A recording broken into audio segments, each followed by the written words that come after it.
High friends, welcome back to my our channel master Abhaysen. তো আজকে আমি তোমাদের জানাবো ক্লাস 11 পলিটিক্যাল সায়েন্সের সিলেবাস। তো আমরা প্রথমে আলোচনা করব সেমিস্টার 1। যেহেতু তোমাদের সেমিস্টার ওয়াইজ হয়ে গেছে, তাহলে ফার্স্ট সেমিস্টারে কী আছে, টপিক হচ্ছে কি না পলিটিক্যাল সায়েন্সের থিওরি অ্যান্ড কনসেপ্ট আছে, আর 2 নাম্বার আছে ইন্ডিয়ান কনস্টিটিউশন। এখান থেকে 40 নম্বরের পরীক্ষা হবে, শর্ট কোশ্চেন।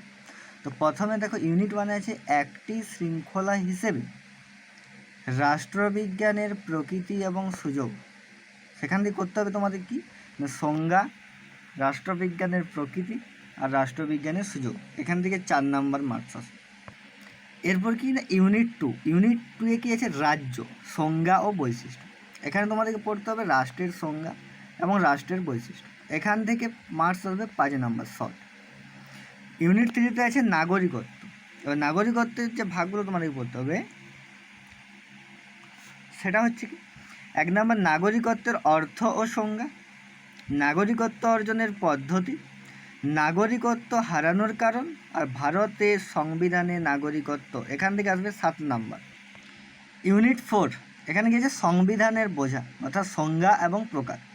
এখানে জানতে হবে সংবিধানের সংজ্ঞা জানতে হবে, সংবিধানের প্রকারভেদ, লিখিত সংবিধান, অলিখিত সংবিধান, অনমনীয় এবং নমনীয় গুণাবলী এবং ত্রুটি, এইগুলো আমাদের জানতে হবে। তো এখান থেকে আসবে কি না 6 নাম্বার শর্ট। এবার দেখো ইউনিট 5 এখানে কী আছে না সংবিধান প্রণয়ন এবং দর্শন। এখানে জানতে হবে আমাদেরকে সংবিধানের কার্যাবলী 1 নাম্বার, 2 নাম্বার জানতে হবে সংবিধান প্রণয়ন, 3 নাম্বার কি গণপরিষদ প্রতিষ্ঠার দাবি, 4 নাম্বার হচ্ছে সমাবেশ গঠন, 5 নাম্বার আলোচনার পদ্ধতি, 6 নাম্বার ডক্টর বি.আর.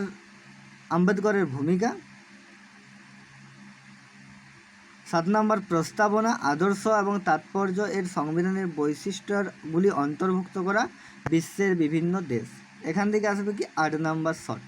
এরপর ইউনিট 6 কী আছে না ভারতের সংবিধানের প্রধান বৈশিষ্ট্য।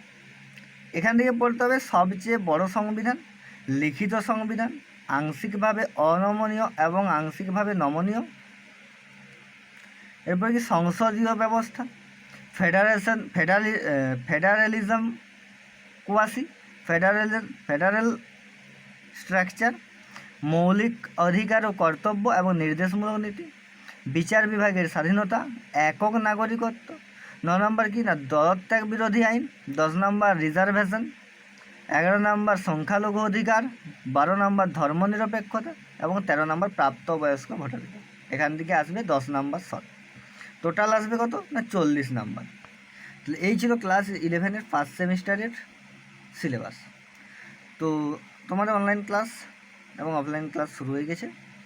যদি তোমরা কেউ অ্যাডমিশন নিতে যাও তাহলে আমার ডেসক্রিপশন বক্সে দেওয়া নাম্বারে কন্ট্যাক্ট করতে পারো।